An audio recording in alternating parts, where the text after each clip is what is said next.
Bom, eu vou começar apresentando um artista que foi e é uma grande referência para mim e para muitos. Ele é autor desse livro aqui que eu vou dividir com vocês, Reinaldo Maia. O Maia foi um ator, dramaturgo, diretor teatral brasileiro. Foi um dos fundadores do grupo Folias d'Arte em 1990 e autor dos livros Why, Why Not, ator-criador, e Brecht, Visto da Rua, além de ser um dos principais articuladores do movimento Arte contra a Barbárie. O Maia também foi um dos redatores da Lei de Fomento à Cultura do Estado de São Paulo. Natural de Ibitinga, Maia formou-se em filosofia pela Universidade de São Paulo. Como autor, tem dezenas de peças encenadas entre criações originais como Babilônia e Folias Felinianas, e adaptações como Oresteia. Como ator, brilhou no papel de um comunista em El Dia que Me Queiras, dirigida por Marco Antônio Rodrigues, um dos seus principais parceiros na arte. Ele também trabalhou na Fundação Nacional de Arte, a Funarte, e ele nos deixou em 17 de abril de 2009. Bem, o Maia teve contato com o pensamento de Bertolt Brecht nos anos 70, quando ainda cursava a universidade. E o primeiro livro foi 5 dificuldades no escrever a verdade. O Maia costumava dizer que era uma época em que acreditava que bastava estar do lado correto da luta de classes para escrever a verdade. Mas o texto do Brecht bateu fundo, como se o que então até ele fizera ou vinha fazendo não passasse de entretenimento pequeno burguês. Vale lembrar que os anos 70 foram marcados pela descontinuidade das experiências históricas que o precederam. O AI-5 estava em plena forma fazendo suas vítimas. A circulação de pessoas, ideias e conhecimentos se davam clandestinamente. A urgência não era para a teoria, mas para a prática que conseguisse aglutinar pessoas para a reorganização do movimento de massas. A produção cultural, desde o ponto de vista das organizações políticas existentes, servia para se fazer proselitismo político. Não era motivo de discussão e teorização. Poucos se preocupavam com as teorias da arte. E o encontro dele com Brecht se deu assim, sem passado, com um presente nebuloso e diante de um futuro incerto. A pedagogia possível era a prática, estimulada pelas próprias palavras de Bertolt Brecht. Quem nos dias de hoje quiser lutar contra a mentira e a ignorância, e escrever a verdade, tem de superar ao menos 5 dificuldades. Deve ter a coragem de escrever a verdade, embora ela se encontre escamoteada em toda parte. Deve ter a inteligência de reconhecê-la, embora ela se mostre permanentemente disfarçada. Deve entender da arte de manejá-la como arma. Deve ter a capacidade de escolher em que mãos será eficiente. Deve ter a astúcia de divulgá-la entre os escolhidos. Essas dificuldades são grandes para os escritores que vivem sob o fascismo, mas existem também para aqueles que fugiram ou se asilaram, e mesmo para aqueles que escrevem em países de liberdade burguesa. Mas Maia sentia que naquela época a teoria que chegava sobre Brecht alcançava poucos, e ele enxergava nisso uma contradição. Escrever este livro, Um Brecht Visto da Rua, era a tentativa de colocá-lo mais próximo daqueles que, no exercício do seu ofício, procuravam e ainda procuram um companheiro, um semelhante que entendesse suas fraquezas, incertezas e dúvidas. Esse livro é a tentativa de desacralizar, de tornar humana essa produção que não foi feita para ser emoldurada, guardada a 7 chaves pelos doutos do conhecimento. Respeitando a vontade do próprio autor, Maia acreditava que a sua produção é para ser atualizada, criticada, desnaturalizada, tornada eficaz, mais pela prática e busca constante de revitalização do que por sua estratificação intelectual. Então vamos lá, vamos para o livro. Maia divide o livro em 4 capítulos, e cada capítulo tem como título uma pergunta. A primeira: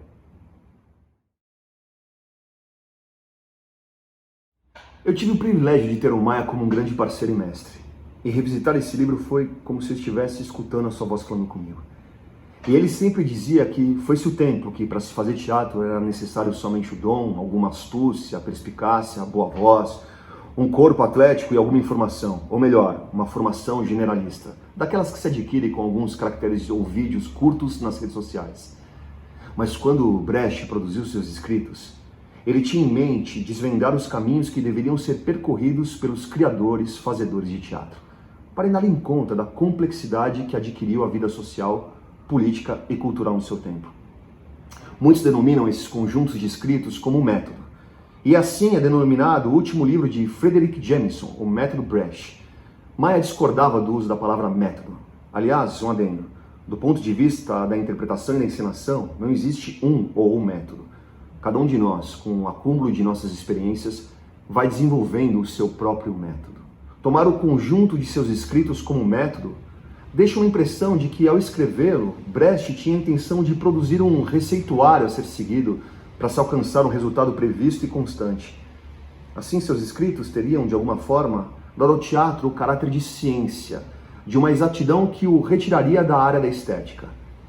Sabemos que, mesmo buscando o caráter científico do teatro, Brecht nunca o confundiu com a ciência. A cientificidade trazida ao teatro, na verdade, é uma contribuição que o desenvolvimento das ciências humanas trouxe ao conhecimento do homem e da sociedade. Portanto, método não é uma boa palavra. Melhor seria defini-los como reflexões filosóficas sobre o teatro e o ofício da representação. De alguma maneira, ao falarmos de eficácia e de utilidade humana, estamos nos referindo a dois pontos de muita discussão na atualidade. O primeiro diz respeito à função social do teatro, assunto um tanto recusado por aqueles que não veem além da ótica do entretenimento, da mercadoria. O segundo se refere à possibilidade de se discutir, mesmo não aceitando o teatro como mercadoria, sua produtividade. Nos dois casos está implícito o entendimento do conceito trabalho para o desenvolvimento humano na sociedade capitalista. A discussão do conceito de trabalho está no cerne da discussão da sociedade capitalista e das reflexões de Brecht. Para nós, brasileiros, colonizados que fomos, o entendimento desse conceito adquire um significado importante, uma vez que, desde o primórdio de nossa história, o trabalho em si, devido ao sistema econômico da colonização, ter se baseado na escravidão como fator preponderante para o seu desenvolvimento. Não é sinônimo de valor positivo recomendado às pessoas de fino trato. Com o advento da industrialização e da divisão da sociedade em classes sociais, cada vez mais o homem se sentia alienado, mesmo a executar as tarefas que provem ao sustento da família.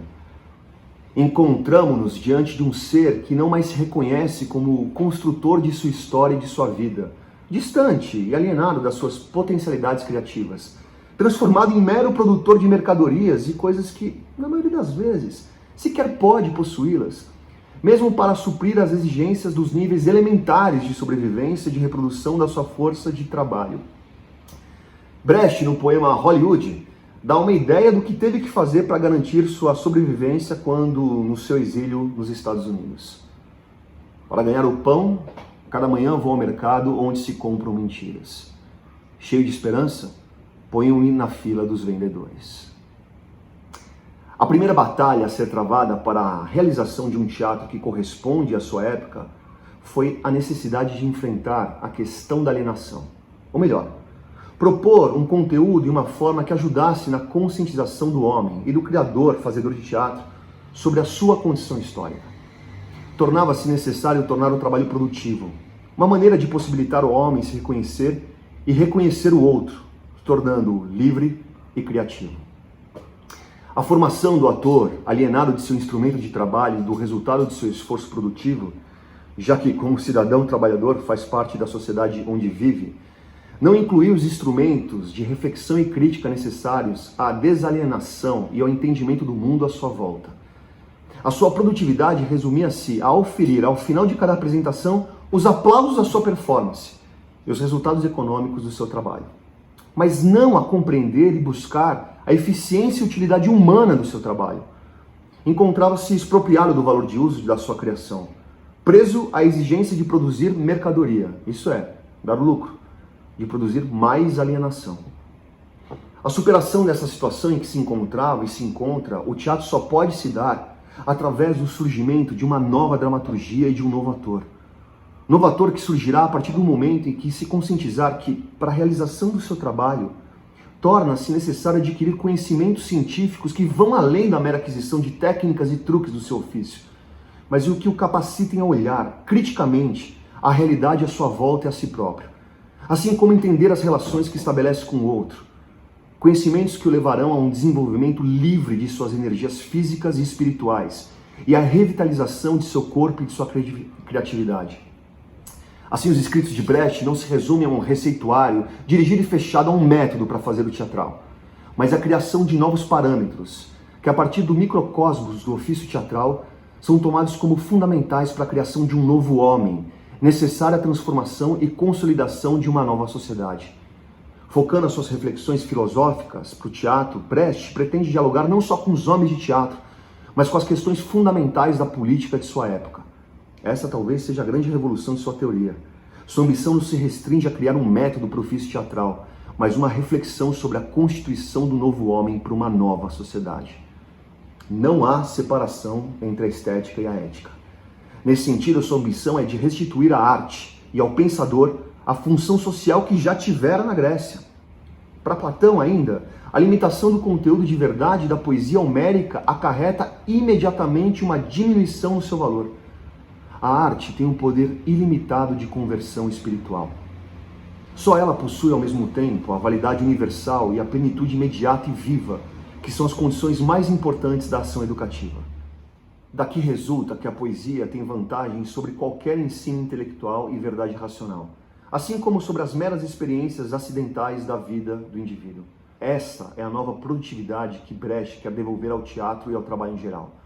Uma sociedade em que a dimensão artística do homem não se diferencie de sua dimensão ética, onde a produtividade seja, antes de mais nada, um fator de potencialização das qualidades humanas e não a mera reprodução e acumulação do capital, seja ela capitalista ou socialista. O teatro épico pressupõe, além de determinados padrões técnicos, um poderoso movimento social que tenha interesse na livre manifestação das questões vitais, como a finalidade de encontrar soluções e que possa defender esse interesse contra todas as tendências contraditórias. O teatro épico é a tentativa mais profunda e mais ampla no sentido de constituir um teatro moderno e tem que superar todas as imensas dificuldades que têm que ser superadas por todas as forças vivas nos terrenos da política, da filosofia, da ciência e da arte. Assim, se todos nos dizem que para o exercício do ofício que escolhemos não necessitamos mais nada além do dom, da inspiração, das qualidades naturais com que fomos abençoados por nascimento, devemos fazer a pergunta inicial: isso interessa a quem?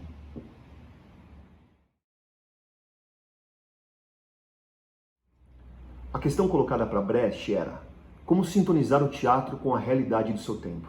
O mundo se desenvolveu, novas ciências e novas técnicas possibilitaram ao homem transformar a realidade e a vida à sua volta, ampliando seus conhecimentos e a sua capacidade de intervenção na história e na natureza.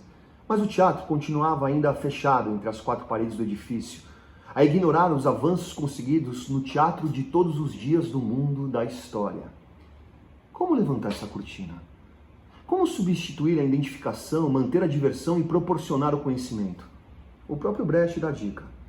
Antes de tirar o espectador de seu torpor e alienação, trata-se de desintoxicar o teatro, de eliminar os vícios que o transformou em vendedor de ilusões, de recuperar o ofício da representação, devolvendo-lhe a importância de sua função como criador de personagens sociais que ajudem o espectador a reconhecer o homem e o mundo real que o cerca.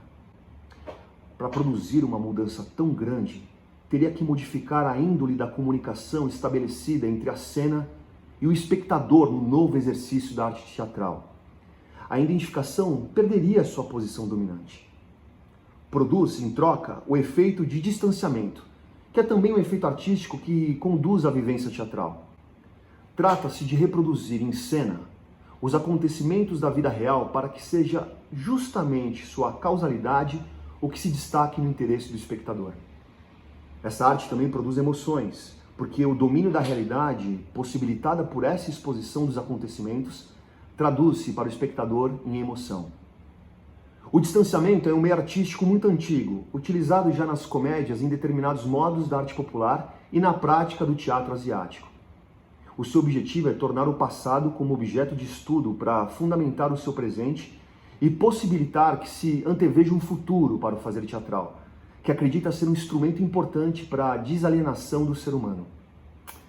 Antes de simplesmente desconsiderar os séculos de teatro que o antecederam, refunda uma tradição, isso é, faz com que o teatro recupere sua essência, não se confundindo com os novos meios de comunicação, cinema, televisão, redes sociais. Para que isso possa se dar, há necessidade de sintonizar o teatro consigo mesmo, dando-lhe um lugar em sua época histórica. Há que se apropriar dos avanços das ciências, mantendo a sua singularidade.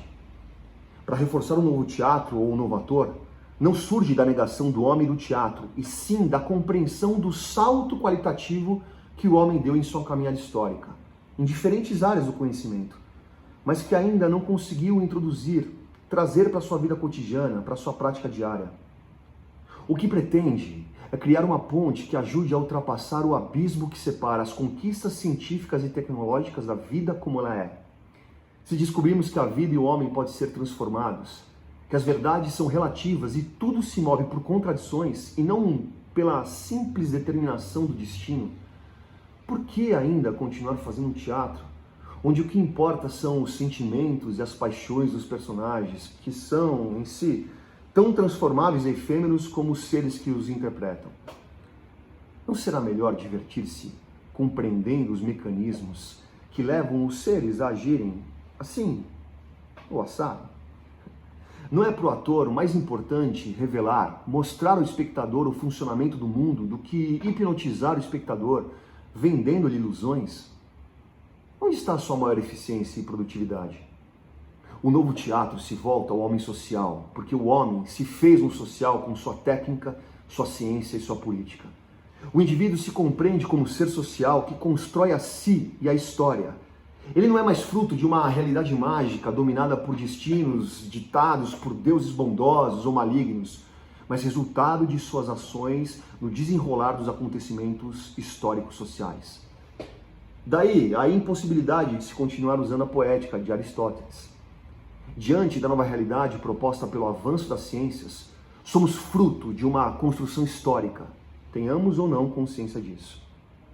O que passa a ser fundamental para a vida e para o teatro não é mais a imitação da natureza, a sua reprodução mimética, mas o desvendar, o demonstrar o funcionamento dessa máquina em processo contínuo de transformação. Transformação que passa a exigir uma nova dramaturgia, novas formas e conteúdos para contar as fábulas desse mundo em constante mudança, que não mais caminha em linha reta para um fim já determinado, mas que se move ao superar as contradições que encontra em seu caminho, que ao serem superadas se constituem novamente em novas contradições, em uma espiral que, antes de se esgotar, está em constante conhecimento e transformação de si mesma. A grande transformação é a humanização da arte do artista, sua inserção no mundo como um trabalhador entre os trabalhadores. Não mais um ser especial, dotado de dons que os torna mais humanos do que os demais humanos, isento de responsabilidades e credor de regalias e benefícios. O artista se torna um cidadão, com uma função social a desempenhar, sujeito à avaliação produtiva como qualquer outro trabalhador. Quando o homem está alienado de si mesmo e de seu ambiente, quando a aprendizagem só serve para assegurar o sustento, a diversão se perde e surge a exigência de uma diversão desinteressada. A alienação capitalista obriga o homem a descarregar a atenção, coisa que só pode se imaginar fora da esfera da produção imposta. O teatro épico coloca em questão não só o entendimento que se tem do capitalismo do teatro, como da própria relação de produção que o produz. Não é possível separar os sonhos dos cidadãos dos sonhos dos criadores. Não se tratam mais de rompantes românticos, de pregação ideológica diante de um espectador catatônico e ignorante de seus direitos. Tem-se que produzir conhecimentos. Trata-se agora de criar as condições para que, a partir do que assistem em cena, melhorem seu entendimento da vida e lhe possibilitem agir, tornar a sua existência produtiva e prazerosa.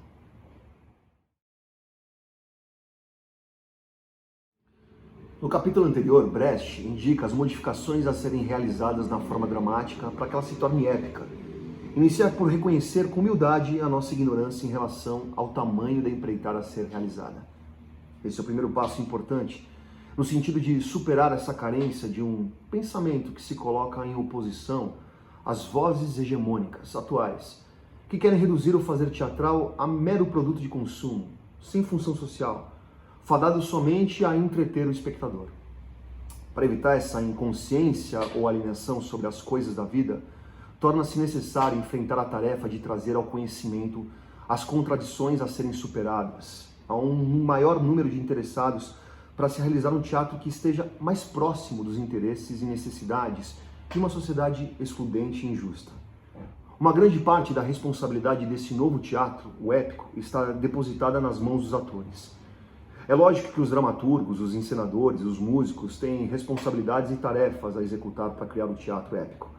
Mas cabe aos atores criadores criarem as condições para que os homens das letras se sintam estimulados a criarem para uma nova forma de representação. Mas ainda hoje, em muitos processos, os atores servem como marionetes nas mãos dos demais criadores. Ao se abandonar o teatro de efeitos ilusionista, o conhecimento passa a ser o instrumento para a realização do objetivo maior, que é a transformação da cena e dos homens. A formação do ator para alcançar esse novo objetivo tem que sofrer uma transformação radical. Os antigos conhecimentos que serviam para o velho teatro hipnotizador do espectador não têm mais lugar e não correspondem às necessidades da nova cena. Essa é uma das grandes mudanças. Não se quer mais o ator e o espectador identificado com o que se passa em cena, mas ambos como observadores críticos, capazes de tomarem decisões frente ao que se realiza e ao que se assiste. E esse olhar crítico possibilita um distanciamento. A finalidade da técnica do efeito de distanciamento era fornecer ao espectador uma atitude examinadora e crítica frente aos acontecimentos apresentados. É preciso remover tudo que é mágico do palco e da plateia e evitar que se originem campos hipnóticos. O bom espectador não é mais o que se identifica com a personagem, mas aquele que observa e forma uma opinião crítica sobre o que está diante de si. Esta é a nova produtividade que se deve buscar, os atores com suas representações. A primeira atitude do teatro épico, possibilitada pelos atores, é mostrar ao espectador o teatro como convenção, como uma criação artística e não mais como sendo a própria vida. Não se trata mais de uma reconstituição da vida, mas o resultado da construção coletiva do fenômeno artístico. O distanciamento do ator em relação ao seu personagem não é uma negação de sua arte, apenas o torna humano como os demais trabalhadores. Não significa que a representação seja fria, sem sentimento, maçante e sem ônus dos personagens. A não aceitação deste fato resulta da incompreensão e da rejeição que, ao se dar vida a um personagem, o que deve interessar o espectador são as suas ações, seus sentimentos e suas emoções, enquanto representativas socialmente, não apenas o exercício vazio de uma vaidade pessoal. O distanciamento elimina não só a identificação do ator com o personagem, mas mostra a fábula como sendo a história no tempo histórico dos personagens, que pode ou não coincidir com a sua história e com o seu tempo histórico, possibilitando ao espectador realizar analogias com sua história pessoal. E lembre-se, o homem apresentado pelo teatro épico é transformável. Não é mais o homem imutável da poética aristotélica e do drama burguês. O desenvolvimento do teatro épico, ele não é linear, mas se dá por saltos. Essa não linearidade exige do ator um domínio maior de todos os episódios, de todos os personagens, tendo em vista o todo da fábula, para poder fixar o seu personagem. Esse modo de narrar, de mostrar a fábula, corresponde ao teatro épico e corresponde à sociedade. Por isso, disse que é dialético. Para construir o presente, o conhecimento do passado torna-se o primeiro objeto de estudo e reflexão. Como disse Vianinha, o novo já está contido no velho. O início do caminho para a transformação do teatro atual passa pela compreensão da função do ator e do seu papel social na construção da nova sociedade. Trata-se da aquisição de uma atitude crítica. Isso é o que pede as reflexões filosóficas de Bertolt Brecht. A base da transformação é o estudo e o trabalho. Ética no exercício do ofício que criam as condições para entender o mundo sobre novos paradigmas. E o primeiro trabalho a ser realizado deve ser aquele que devolva ao homem suas qualidades expressivas. Como dito anteriormente, o nosso pensar e o nosso comportamento social e corporal não nascem da grama como cogumelos. Somos frutos da nossa época e das relações que nela estabelecemos. E devemos convir que a nossa época é pródiga em propiciar os instrumentos que ampliam a nossa alienação. Porém, devemos ter claro que para conseguir essa transformação, devemos ir além dos limites das ideias, como nos alerta Bertolt Brecht. Uma das exigências do teatro épico é o pensar sobre a sociedade e a existência de um espectador que pense, que analise, que participe criticamente do espetáculo. O espetáculo épico necessita da cumplicidade do espectador, necessita do seu pensamento. O como precisa indicar o surgimento de um novo homem, capaz de concretizar um novo teatro, capaz de construir uma nova sociedade, capaz de corresponder aos avanços da era científica.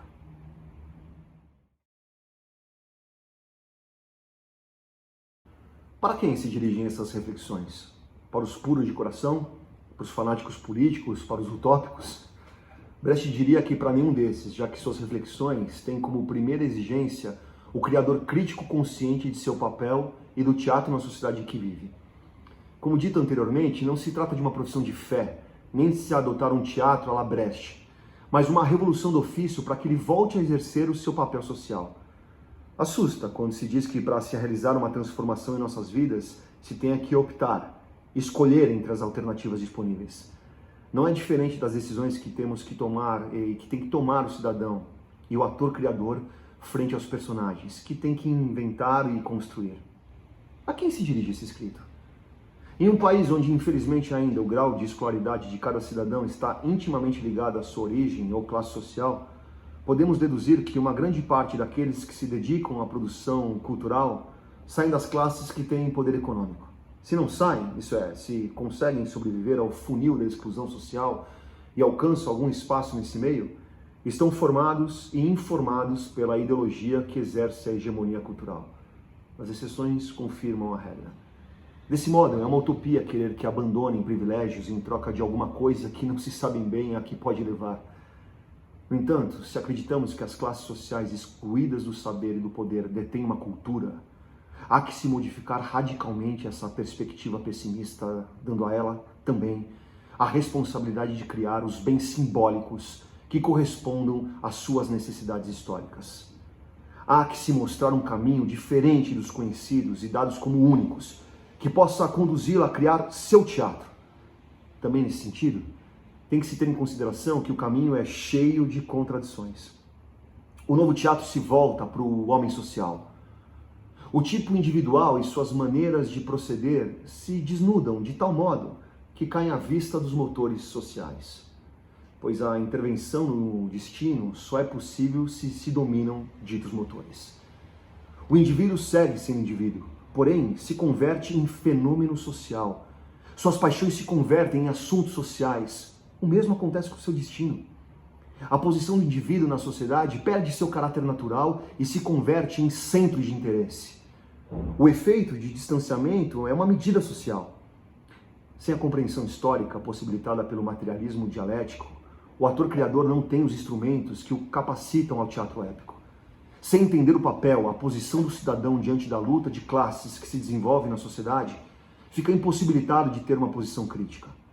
A não assumir uma posição crítica diante dos fatos e fenômenos sociais, não tem como criar símbolos que traduzam ao espectador a complexidade da realidade social. Acreditar estar desnudando o jogo social quando efetivamente está mascarando os interesses em jogo. A diversão que é proporcionada por esse teatro não passa de droga barata, de estímulos para que o espectador não conheça a sociedade em que vive a si mesmo. O ator deixa de ser um comunicador de conhecimentos para tornar-se um mercador de ilusões. O prazer que proporciona com sua arte é equivalente àquele conseguido com uma bebida barata que resulta no dia seguinte em uma tremenda ressaca ética e estética. Para o ator, esse desconhecimento de sua arte e ofício resulta na limitação de sua criatividade e na insatisfação humana que se tem com uma vida que não se reconhece útil socialmente.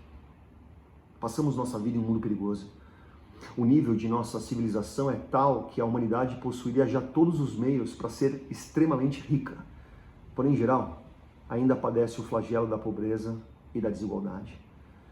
Temos padecido grandes guerras e, pelo que ouvimos, existe a perspectiva de outras maiores. A sombra do fascismo está mais viva do que nunca. Poderíamos ser a última geração da espécie humana nessa terra. As ideias a respeito a como poderiam utilizar-se as novas possibilidades de produção não han sido muito desenvolvidas desde os dias nos quais o cavalo devia fazer o que não podia fazer o homem. Não creem vocês que, em uma situação tão precária, toda ideia nova deveria ser cuidadosa e livremente examinada? A arte pode tornar mais claras e inclusos mais nobres tais ideias. Cabe aos fazedores, criadores de teatro, e em particular aos atores criadores, assumirem suas responsabilidades políticas e artísticas, procurando entender, desenvolver, refletir, praticar sua arte com qualidade para enfrentar, representar e mostrar ao seu público os perigos dos problemas que hoje vivemos. Eu espero que vocês tenham gostado dessa videoaula onde eu tentei apresentar este livro aqui e suas reflexões com o objetivo de provocar um pensamento sobre o nosso ofício. Até a próxima!